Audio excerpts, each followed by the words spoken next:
ჩამოტვირთი აპლიკაცია Starvision. უყურე, უსმინე, წაიკითხე.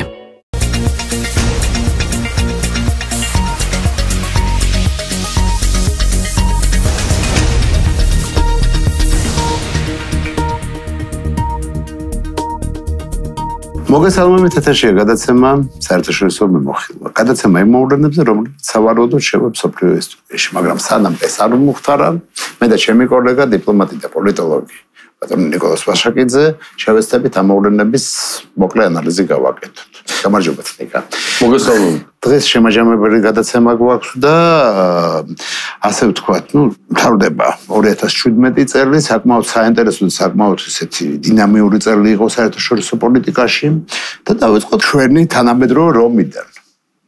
თანამედროვე რომი არის ამერიკის შეერთებული შტატები, მოევლინა ახალი პრეზიდენტი დონალდ ტრამპი, საკმაოდ საინტერესო პიროვნება. როგორ გაამართლა დონალდ ტრამპმა თქვენი პირადი მოლოდინები? მე მაინც მოლოდინებს არ ვუკავშირებდი მას.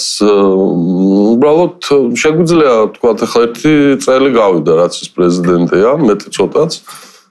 ხო, პრეზიდენტია, პრეზიდენტია ოფიციალურად თითქმის ერთი წელი გავიდა. საკმაოდ წინააღმდეგობრივი ფიგურაა და თავიდანაც ასე გამოიყურებოდა და საპრეზიდენტო საქმიანობისასაც გამოავლინა ეს მან. ბუნებრივია ის გამოკვეთილი ინდივიდუალობის მატარებელი პიროვნება და შესაბამისად პოლიტიკოსიც და ეს მის ხშირად ექსტრავაგანტულ პოლიტიკურ საქციელშიც გამოიხატება. უნდა დაიყოს, ასე იგი თქვათ, ის თუ რას აკეთებს ის ეკონომიკაში, პოლიტიკაში, საერთაშორისო პოლიტიკაში, თუმცა რა თქმა უნდა და განსაკუთრებით ამერიკის შეერთებული შტატების შემთხვევაში ეს ყველაფერი ძალიან მჭიდროდ ურთიერთდაკავშირებული სფეროებია. ის პაკეტი ეკონომიკური რეფორმების, რომელსაც აჟღერებდა ტრამპი და რომლის განხორციელებას ის შეუდგა მართლა ძალიან ინტენსიურად, შეიძლება ითქვას, რომ უკვე საკმაოდ პოზიტიურ შედეგებს იძლევა. საუბარია, ესე იგი, გადასახადების, ბიზნესებზე გადასახადების სერიოზულ შემცირებას. ხო, გაიყვანა ეს ახლა ეს ბილი იმაში, ეს კონგრესში.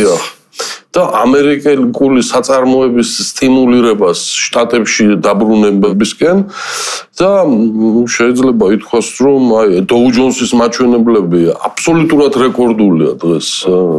და თანაც უკვე ეს არ არის რაღაცა შემთხვევითი ამოხტომა, იმიტომ რომ სტაბილურად რამოდენიმე თვის მანძილზე, რაც ნიშნავს იმას, რომ ტრამპის ეკონომიკური პოლიტიკა შედეგებს იძლევა.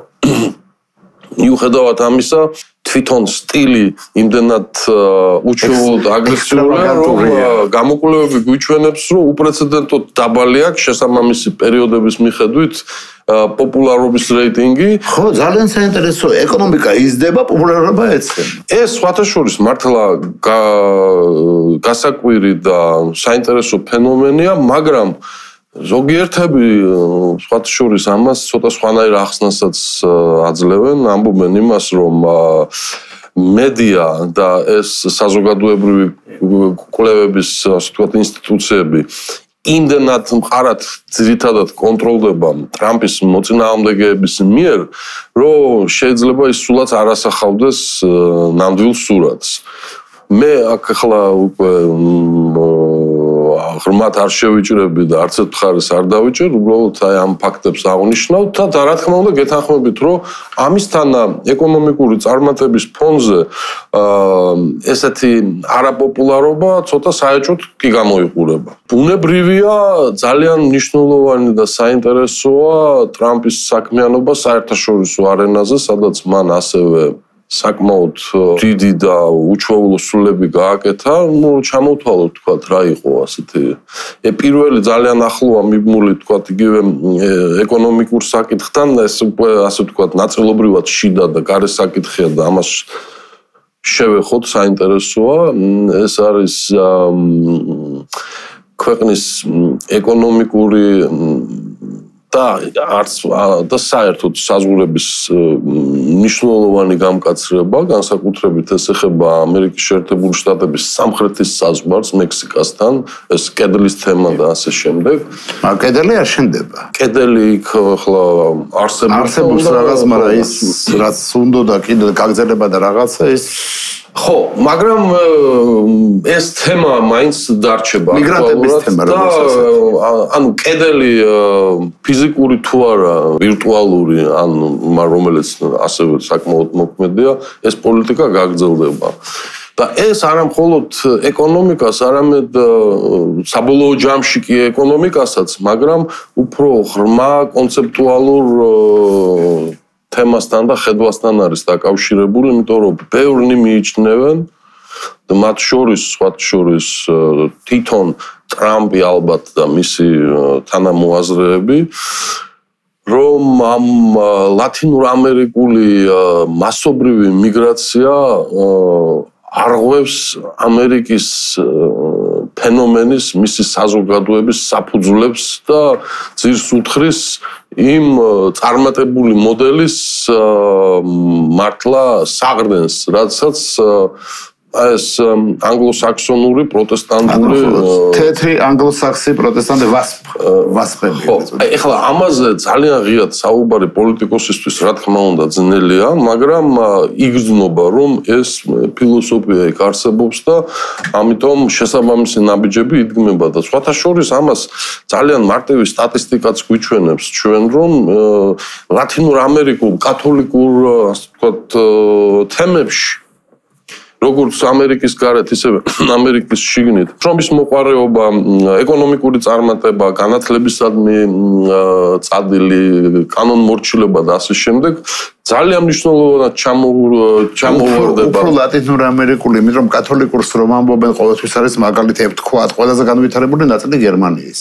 ბავარია, არის კათოლიკური. ამ შემთხვევაში ჩვენ ამერიკაზე ვსაუბრობთ, თუმცა გლობალურადაც გარკვეულ გამონაკლისებს თუ არ მივიღებთ ხედველობაში, მთელი ამ პარამეტრების მიხედვით კათოლიკური სამყარო მაინც საგრძნობლად ჩამორჩება პროტესტანტულს, ეს საყოველთაოდ ცნობილი რეალობაა. და აქ ამ შემთხვევაში ლათინურ ამერიკული განსაკუთრებით გამოირჩევა და როდესაც ესე იგი ამ მასობრივი მიგრაციის ხარჯზე განსაკუთრებით ამერიკის სამხრეთი უკვე ძალიან სერიოზულ დემოგრაფიულ ცვლილებებს განიცდის, უნებრივია ეს თანდათან უკვე ამერიკის ეკონომიკური წარმატების მაჩვენებლებზეც ისახება და მრავალ სხვა ფაქტორზე და დგება საკითხი იმასთან დაკავშირებით, რომ რაღაცნაირად ეს საფუძველი ამერიკული ცივილიზაციის, ასე ვთქვათ, იქნას დაცული. აქ საინტერესო ლინკი არის, ანუ ეს პრინციპში მიგრაციასთან არის დაკავშირებული, არა მარტო ლათინური ამერიკიდან, არამედ ისლამური ქვეყნებიდანაც განსაკუთრებულად და ასე შემდეგ. ზოგიერთ ქვეყნიდან საერთოდ აკრძალეს ნებისმიერ ყველას ჩამოსვლა, საერთოდ აკრძალულია. ეს უფრო ტერორიზმის საფრთხესთან არის დაკავშირებული, განსხვავებით ლათინურ ამერიკულ შემთხვევასთან, რაც შეეხება მიგრაციას ისლამური ქვეყნებიდან და ეს გასაგებიც არის, რა თქმა უნდა, იმ ფონზე რაც ხდება. ზოგადი პოლიტიკა შტატების, ანუ ეხლა არის მთელ მსოფლიოში არის ეს ბრძოლა და შტატებში ეხლა განსაკუთრებულად ეს იზოლაციონისტების და გლობალისტების, ანუ პრაქტიკულად ტრამპი კლასიკური იზოლაციონისტია, ასეა თუ ისე. გარკვეულწილად კი რა თქმა უნდა. ხო და ძალიან საინტერესო რაღაცა, თავის დროზე, ეხლა ჩვენ კონტექსტში რო განვიხილოთ, თავის დროზე როგორ იყო რა დემოკრატიული პარტია ყოველთვის იყო, იქიდან გამომდინარე რომ მემარცხენე იდეებით არის და მემარცხენეებით არის სავსე, ყოველთვის იყო რაღაცნაირად რუსეთის მიმართ ძალიან თბილად გაწყობილი და რესპუბლიკელები უფრო მკაცრად იყვნენ გაწყობილი. ეხლა ახალი თაობა, ძველი თაობა რომ არ ავიღოთ, ნეოკონების ახალი თაობა რომ მოდის რესპუბლიკური პარტიის ლიბერტარიანები და იზოლაციონისტები არიან და უფრო რუსეთს როგორც კონსერვატიულ ძალას უყურებენ და დემოკრატები პირიქით უფრო აგრესიულად არიან რუსეთის მიმართ გაწყობილი.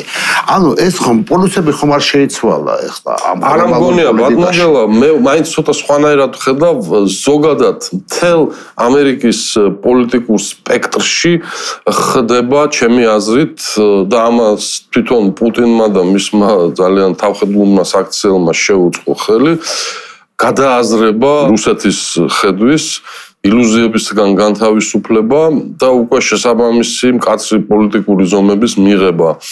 და ეს ჩემი აზრით ეხება დემოკრატებსაც უკვე და რესპუბლიკელებსაც. იმიტომ რომ პრინციპში თუ გარკვეულ გამონაკლისებს არ ჩავთვლით, მთლიანად ამერიკის შეერთებული შტატების პოლიტიკური კლასის და სპექტრის გაგებაში რუსეთის მიმართ ნეგატიური დამოკიდებულება უკვე მთავარ ტენდენციად იკვეთება. და ამაზე ძალიან მკაფიოდ მეტყველებს დაახლოებით 1 კვირის წინანდელი ესეთი სტრატეგიული შინაარსის მქონე გამოსვლა პრეზიდენტ ტრამპის, სადაც მან უკვე ამერიკის საფრთხეებზე ისაუბრა და ნომერ პირველ საფრთხედ დაასახელა ამერიკისთვის ჩინეთი და რუსეთი. რასაც ადრე ყოველთვის გაურბოდნენ და უკვე შემდგომ მოდის ესე იგი ისლამური ტერორიზმი და ასე შემდეგ. ეს უკვე ძალიან სერიოზული სიგნალია. სხვათა შორის ბევრი მიმოხილველი, ბევრი ექსპერტი ამბობდა იმაზე, რომ საფრთხე არსებობს ამერიკის და ჩინეთის შორის რაღაც ტრამპის მოსვლის შემდეგ რაღაც ურთიერთობების გაფუჭების და დიდად არ გაფუჭებულა. დიდად ახლა ვერ ვიტყვით, რომ ამერიკის და ჩინეთის შორის მიუხედავად იმისა, რომ ჩინეთშიც მოხდა ძალიან სერიოზული ცვლილებები, ხო? ახლა ისეთი კატასტროფული ისინი შედეგები ტრამპის გაპრეზიდენტობას არ მოყვა ამ ასპექტში. მაგრამ კორეის მომენტი უნდა გავიხსენოთ, იმიტომ რომ კორეის კრიზისი იყო სერიოზული და თან გრძელდება. კორეის კრიზისში გამოიკვეთა თუ არა თქვენი აზრით რუსეთის ძირითადი როლი, ან როგორც მაპროვოცირებელი ფაქტორის? ის რომ გარკვეულწილად რაღაცნაირად რუსეთი ამაში ჩართული იქნება, მე მგონი ეს ეჭვს არ უნდა იწვევდეს, მაგრამ მაინც ამ შემთხვევაში განსაკუთრებით ბოლო პერიოდიდან გამომდინარე, რაც კორეის გარშემო ხდება, ჩინეთის როლი უფრო დიდია. როდესაც უფრო ღრმად იქნა გამოკვლეული თუ საიდან მოდის ეს ტექნოლოგიები, რომელიც ასე სწრაფად განვითარდა კორეაში, შეიძლება ითქვას, რომ რუსული კვალი მან გამოიკვეთა, ასე თუ ისე. თუმცა ეხლა რომ დაუბრუნდეთ იმას, რომ ჩინეთთან მაინც და მაინც არ დაიძაბა, აქ ერთი რამე უნდა ვთქვათ, მიუხედავად იმისა, რომ ამერიკის შეერთებული შტატები და ჩინეთი მაინც სტრატეგიულ მეტოქეებად განიხილება გასაგები მიზეზების გამო მსოფლიო არენაზე, მათ აერთიანებთ ერთი რამ, ორივე ერიც და სახელმწიფოც გამოკვეთილად და უკიდურესად პრაგმატული ხალხიც არის და სახელმწიფოებიც. შესაბამისად, ორი პრაგმატიკოსი ყოველთვის მოძებნის საბოლოო ჯამში საერთო ენას, ჩემი აზრით და თანდათან ეს ესეთი პრაგმატული დაალაგების პროცესი მიდის და ალბათ გაგრძელდება. რაც არ გამოიყურება ასე არასდროს რუსეთის შემთხვევაში.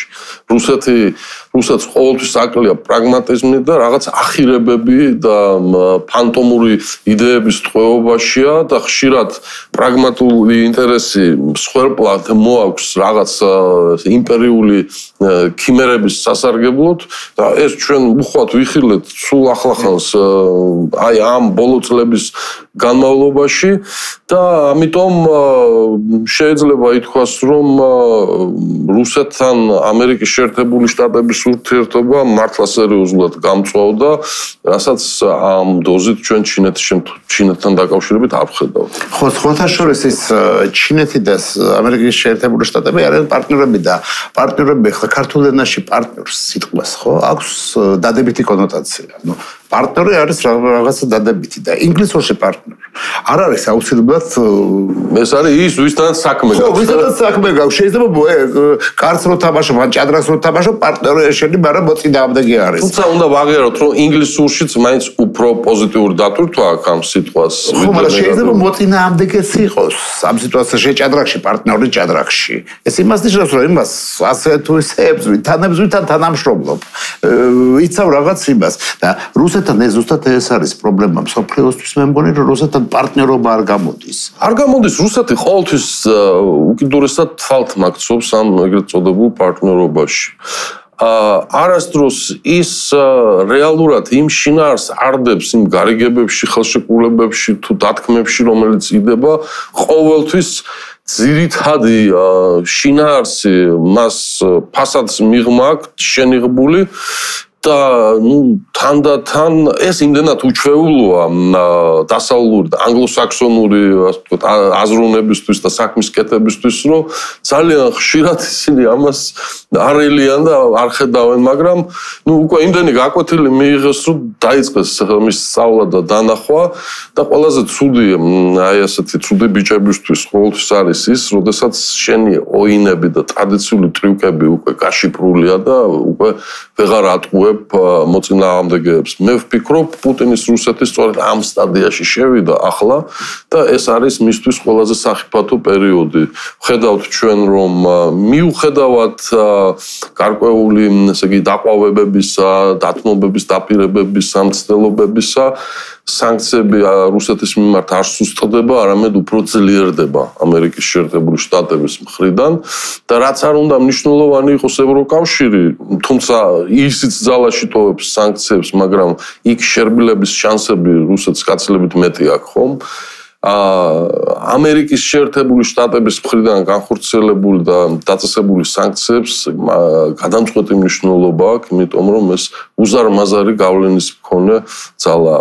სხვადასხვა ევროკავშირზე რადგანაც ჩვენ წამოვედით რა, აღმოსავლეთ ჯერ შტატებიდან მე აღმოსავლეთისკენ ჩინეთი, რუსეთზე კიდევ დაუბრუნდებით რუსეთის თემას ეს გარდაუვალია ჩვენთვის, მაგრამ მე ევროკავშირიდან მივედით.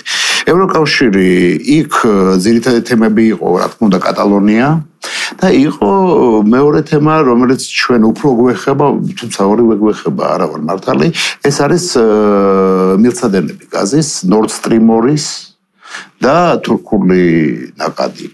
Nord Stream 2-ის კონტექსტში ასე თუ ისე რა, ხო ამბობთ რომ სანქციები არის, ყველაფერი არის, მაგრამ გერმანიას აწყობს ეს მილსადენის შენობები, იმიტომ რომ გერმანია ხდება ხაბი უზარმაზარი, ისედაც არის, მაგრამ ხდება უფრო პრაქტიკულად გერმანიას ეთქმება გადამწყვეტი სიტყვა საერთოდ ევროპაში ენერგოპოლიტიკაში. რამდენად თქვენ მიგაჩნიეთ, რომ რამდენად შეძლებს გერმანია რაღაცნაირად გადალახოს შტატების, თავისი ევროპული პარტნიორების, იგივე შვედეთი და დანია და ბალტიისპირეთის ქვეყნების, პოლონეთის წინააღმდეგობას და რამდენად ეს შესაძლებელია Nord Stream 2-ის მშენებლობა. იმიტომ რომ უკრაინულ ექსპერტებს რო ველაპარაკებ, ისინი ამბობენ, რომ Nord Stream 2 ჩვენ ვიყენებს უზარმაზარ დარტყმას და უკრაინის თემა პირდაპირ ეხება ეს.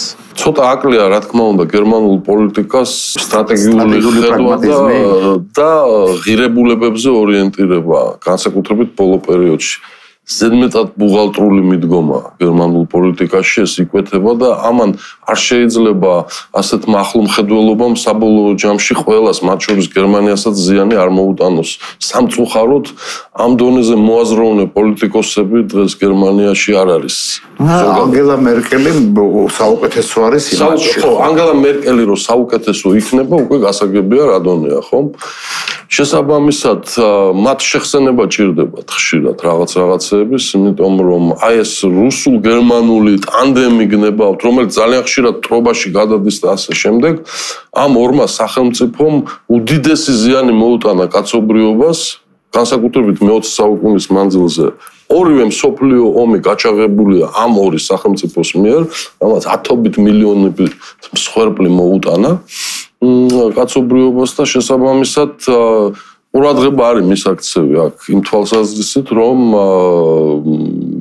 ამ პროცესმა ცოტა ნორმალური გზებით იაროს. მეორე მხრივ რა მანევრის საშუალება აქვს ამერიკას ამ სიტუაციაში. არჩევნების შედეგად მთავრობა ვერ შექმნეს. ანუ ასე თუ ის ახალი არჩევნები იქნება, ან დიდი კოალიცია. დიდ კოალიციაში პარტნიორებად ისევ ეყოლება სოციალ-დემოკრატები. სოციალ-დემოკრატები რუსეთის პირდაპირი მოკავშირეები არიან, ასე ვთქვათ, იმიტომ რომ შროდერს უზარმაზარი გავლენა აქვს სოციალ-დემოკრატიულ პარტიაში და ანუ თუმცა შროდერს უკვე პოლიტიკოსაც ვერ უწოდებ, ის გამოიკვეთა როგორც აბსოლუტურად უპრინციპო ადამიანი, რომელიც მთლიანად ფულზე და ჯიბეზეა ორიენტირებული და თავის პოლიტიკურ გავლენებს და ასე ვთქვათ, წონას და როლს პოლიტიკაში ახმარს მთლიანად საკუთარ ჯიბეს. ამიტომ აი ამ თვალსაზრისით ის არც თუ ისე სახარბიელო მდგომარეობა, რომელიც გერმანიის პოლიტიკურ სპექტრში არსებობს, თვალნათლივ ჩანს, იმიტომ რომ მიუხედავად საგრძნობი დანაკარგებისა და დამარცხებებისა, რაც სოციალ-დემოკრატიულმა პარტიამ ბოლო პერიოდში ბოლო არჩევნებზე განიცადა, ის მაინც ერთ-ერთ უმსხვილეს ნომერ მეორე პოლიტიკურ ძალად დღეს გერმანიაში რჩება. არც აღმოსავლეთისკენ, აღმოსავლეთ ევროპაში არ არის ისეთი, ასე ვთქვათ, კომფორტული მდგომარეობა და კარგი მდგომარეობა, არც სამხრეთით ევროკავშირზე ამბობთ. ხა პოლონეთი გასაგები მიუხედავად იმისა, რომ იქ ნაციონალისტები რეალურად არიან ხელისუფლებაში და კაჩინსკი არის არც ერთ თანამდებობაზე არ არის, მაგრამ არის ყველაზე გავლენიანი პოლიტიკოსი დღეს პოლონეთში, ყველა აღიარებს. იქ გასაგებია რუსეთის მიმართ დამოკიდებულება, მაგრამ ცოტა სამხრეთით რო გადავინაცვლოთ, ორბანი, უნგრეთი, ჩვენი ურთიერთობებში არის პუტინთან და უყურებს პუტინს როგორც სამაგალითო პოლიტიკოსს. ის სიტყვებია. ზემანი ჩეხეთში მიუხედავად იმისა, რომ საკმაოდ პროგრესული ყავთ მთავრობა, მაგრამ ზემანი პრეზიდენტი არის პირადი მეგობარი პუტინის. იტალიაში არჩევნები იქნება წელს, იქაც ვარაუდობენ, რომ შეიძლება ბერლუსკონის ბლოკი მოვიდეს. ბერლუსკონის ბლოკის არის პუტინთან ახლო დაკავშირებული პოლიტიკოსი არის ბერლუსკონის და იქაური პოლიტიკური ელიტა. ნამეტანი ხომ არ არის რუსეთის გავლენა იმ ევროპაში? რა თქმა უნდა, საგრძნობლად გაძლიერებულია და ეს დაკავშირებულია პირველ რიგში იმასთან, რომ 21 საუკუნის დასაწყისში მომხდარი ნახტომი მაღლა საოცარი ნავთობზე ფასების ამან გამოიწვია უზარმაზარი განსაკუთრებით შავი ფულის დაგროვება რუსეთის ელიტაში და რუსეთის ხელმძღვანელმა როგორც საკადრო ჩეკისტმა, ასე ვთქვათ, პირდაპირ დანიშნულებით ამ ფულის დიდი ნაწილი გამოიყენა სპეც საქმიანობისთვის ევროპაში, მათ შორის გამოიყენა, ხო? პოლიტიკური კლასის მოსყიდვის პირდაპირ ვთქვათ და დამეგობრების კუთხით. აი ხო ნახეთ თქვენ გამოიკვეთა რომ თურმე ევროპის საბჭოს გენერალური მდივანი იქნა მხილებული იმაში, რომ ის პრაქტიკულად რუსეთის აგენტია, ხომ? ამაზე ღიად მიდის ახლა საუბარი. ეს რაც გამოჩნდა გელა, ხა შროდერის ამბავი ვიცით, თუმცა მანამდე თითქოს და რესპექტაბელურ პოლიტიკოსად გამოიყურებოდა. ეხლა რამდენი არ ჩანს აქ, ხო შეგვიძლია წარმოვიდგინოთ და რა საშინელ რეალობასთან გვაქვს საქმე. მაგრამ აქ საქმე ის არის, რომ ნავთობზე ფასებმა დაიწყო მკვეთრი ვარდნა, ეს უკვე ის ფაქტორი არ არის, ის შემოსავლები რუსეთს და მის ელიტას აღარ აქვს და ბუნებრივია მისი გავლენის რესურსები და ინსტრუმენტები, რის მეშვეობითაც ის მოიპოვებს ამ ყველაფერს, ამ გავლენას, ამან დაიწყო სერიოზული დასუსტება და ეს აუცილებლად გაგრძელდება. რამდენად ეფექტურად გამოიყენა პუტინმა და ასე ვთქვათ მმართველმა ელიტამ ის უზარმაზარი ფული, რომელიც დაეცა თავზე და იმაში რომ გამოიყენებინათ თავისი განვითარებაზე. აბსოლუტურად პუტინმა თავისი მოკლე ჭკუით ეს ფული გამოიყენა როგორც ბანდიტმა და ჩეკისტმა, ანუ მისი დიდი ნაწილი მიითვისა პირადად თავის კლანთან ერთად, ეს ცნობილია, თვითონ ის და მისი გარემოცვა მსოფლიოში უმდიდრესი ადამიანები არიან. დანარჩენი ნაწილი გაუშვა იმაზე, რაზეც ჰქონდა საუბარი, ჩეკისტურ ოპერაციებზე, მოსყიდვები, გავლენები და ასე შემდეგ. აბსოლუტურად გეთანხმებით. ეს რესურსი ჯობდა, რა თქმა უნდა, გამოყენებული ყოფილიყო ეკონომიკის ნამდვილი დივერსიფიკაციისთვის და რუსეთი დღეს გაცილებით უფრო მყარად და ღირსეულად იდგებოდა ფეხზე, მათ შორის საერთაშორისო არენაზე. კი, მე მგონი ეს რეალობა არის, რომ ვთქვათ, არაბული ქვეყნების მაგალითი რომ ავიღოთ იგივე იბათ საერთოდ არაფერი არ ქონდათ ნავთობის გაზი. და დღეს რა საინტერესო პროექტები არის იგივე საუდის არაბეთში, იგივე გაერთიანებულ ემირატებში. ანუ დღეს ესე იგი ეს ვითომ თითქოს და როცა ბევრს ეგონა რომ ესენი არიან უბრალოდ დიდარი ხალხი და არაფერი არ აინტერესებთ ფულის მოხვეჭის, დაგროვების და დროის ტარების გარდა, გაირკვა რომ სწორედ ეს ქვეყნები არაბეთის დღეს ყველაზე უფრო მეტად არიან ორიენტირებული ინოვაციებზე და მაქსიმალურად ნერგავენ თავის ეკონომიკაში, ყველაზე უფრო ინოვაციურ და ზოგჯერ აი ძალიან სარისკო მიმართულებებსაც კი, ანუ მათ ეს აუცილებლობა ძალიან სწორად და კარგად დაინახეს და სასიამოვნო და საინტერესო ამ პროცესების ყურება. მაგრამ რაც უფრო აყვავებული ხარ და რაც უფრო მდიდარი ხარ, მით უფრო მეტი მოწინააღმდეგე ყავს და იმის სპარტიზის ყურეს სახელმწიფოები გამონაკლისები არ არიან. ეხლა ის რაც ხდება ახლო აღმოსავლეთში უშუალოდ უქმნის საფრთხეს ამ ძირითადად ამ სახელმწიფოებს როგორც და რა თქმა უნდა ნავთობის საკითხია. ხა სირიაში რაც ხდებოდა, ხო, პრინციპში გამოაცხადა რუსეთმა, რომ გამარჯვებული გამოვიდა იმ სიტუაციიდან. თუმცა ბევრი ექსპერტი ამბობს იმაზე, რომ გამარჯვებულები გამოვიდნენ თეღერანი და ანკარა უფრო და რუსეთი უფრო თამაშგარეთ დარჩა. ასე თუ ესე თქვენ გჯერათ რომ სირიაში საერთოდ დამთავრდა ყველაფერი? არა, რა თქმა უნდა, იქ ხლა ისეთი პრობლემა რო გაგრძელდა, საერთოდ ეს რეგიონი წყნარი არასდროს არ ყოფილა, მას შემდეგ რაც ესე იგი ოსმალეთის იმპერია დაიშალა, ხო?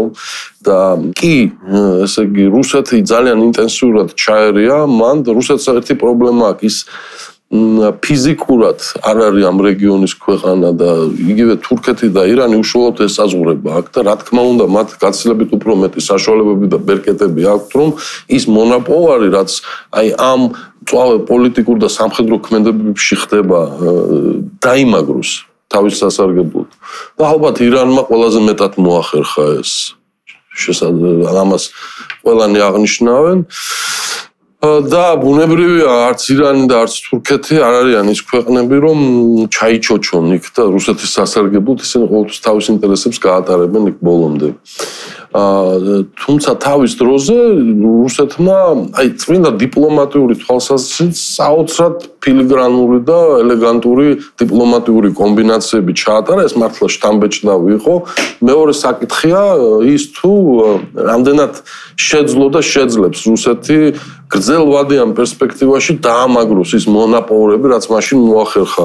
მე ალბათ დაგეთანხმებით თქვენ, როგორც სიტუაცია გვიჩვენებს, ეს ნაკლებად სავარაუდოა და დიდწილად რუსეთი კარგავს და დაკარგავს იმ მონოპოლებს, რაც ვითომ და მოიპოვა. ხო, სხვათა შორის ის საუბრები იმაზე, რომ ეს სამკუთხედი შეიქმნა და ეხლა ხანს არასდროს მჯეროდა მე ამ სამკუთხედის ბატონო გელა. ნუ იმდენად ანტაგონისტური ქვეყნებია სამივე თან ცალ-ცალკე და ერთად და ყველა წყვილი ამ სამკუთხედში არის უკიდურესად ანტაგონისტური სინამდვილეში ისტორიულად და სტრატეგიულად და გეოპოლიტიკურად. ამიტომ ამ ჰარმონიული, ასე ვთქვათ, ალიანსი წარმოუდგენლად მიმაჩნია ამ სამ ქვეყანას შორის. არა და რუსული პროპაგანდა ამბობს იმას, რომ ეს არის ასე ვთქვათ, წინაპირობა დიდი ახალი კავშირის როგორც ევროკავშირის მაგვარის ჩვენ გვაქვს უზარმაზარი პოტენციალი ხალხის ეკონომიკის და ასე შემდეგ. ნუ რა თქმა უნდა ეს არის უფრო ისეთი რუსების, ირანელების და თურქების ერთიანი. რა თქმა უნდა ჩვენც მოგვიაზრებით ამ კავშირში. ვინ არ მოგვიაზრებს ჩვენ თავის სფეროში ეს არის ჩვენი პრობლემა, ბედისწერა და ამავე დროს ალბათ შანსიც თუ სწორად ვიმოქმედეთ. მე მაგალითად ყოველთვის ახლა როდესაც ინტენსიურად მუშაობდი დიპლომატიის სფეროში მეცნებოდა ხოლმე რომ ესე იგი ყველანი ამას ესე იგი რუსთან ქონდა შეხვედრა და საბოლოო ჯამში როდესაც მას ქონდა მცდელობა უფრო არაფორმალურ საუბარში გადაეყვანა თქვათ შეხვედრა გეტყოდა რომ ჩვენ ხომ ერთიანები ვართ ჩვენიანები თქვენ ხომ ჩვენიანები ხართ აბსოლუტურად იგივეს მეუბნებოდა ასეთ უკვე ამ ასეთ სტადიაში საუბრებისა თურქი და თქვენ წარმოიდგინეთ ირანელიც და ყველაზე უფრო სასაცილო აქ ის არის რომ ისტორიულად ეს გარკვეულწილად სიმართლეა და მათ ეს იციან და ახსოვთ და შესაბამისად რა თქმა უნდა ეს არის ჩვენი სირთულეც და ამავე დროს შანსიც და პოზიტივიც გააჩნია როგორ გამოიყენოს ზუსტად ამაზე ვთქვი რომ ზუსტად ამაზე ვიფიქრე რომ ეს კი არის უზარმაზარების ერთის მხრივ და საფრთხე, მაგრამ მეორეს მხრივ ეს არის პოზიტივი. თუ ყველასთვის ჩვენიანები ვართ, მაშინ რატო ვართ ამ დღეში? ალბათ სწორედ ამიტომ. როგორც ის კავკასიურ ცარცის წრეში ვერ გაიყოს ბავში, ასე ვთქვათ, და განსხვავებით კავკასიურ ცარცის წრისაგან ამ ასე ვთქვათ მოთამაშეებს შორის ნამდვილი დედა არც ერთი არ არის, ხო? ამიტომ ჩვენ თავს ჩვენ არავინ არ გაგვიშვებს ხელს. ზუსტად. თქვენი დრო უკვე ამოიწურა და იმედი ვიქონიოთ, რომ მომავალ წელს ყველაფერი კარგად იქნება. ეს წელი ასე თუ ისე ცუდად არ დამთავრებულა. ისეთი რაღაც საინტერესო და ჭრელი წელი იყო, მე ვიტყოდი. ეხლა ჩვენთვის საქართველოსთვის კატაკლიზმები რაღაც და ესეთი არ მოხდა და ეს უკვე დადებითი მომენტია. მაკნასო არც იყოს მომავალში. გილოცავთ დამდეგა ხალწას. მე ვილოცავ დამდეგა ხალწას ჩვენ დემოკრატებს. დიდი მადლობა რომ ვიყავით დღეს ჩვენთან. კარგად ბრძანდება და მომავალ შეხვედრამდე.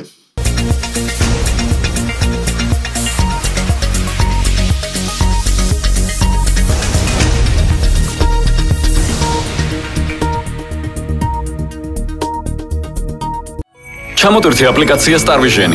უყურე, უსმინე, წაიკითხე.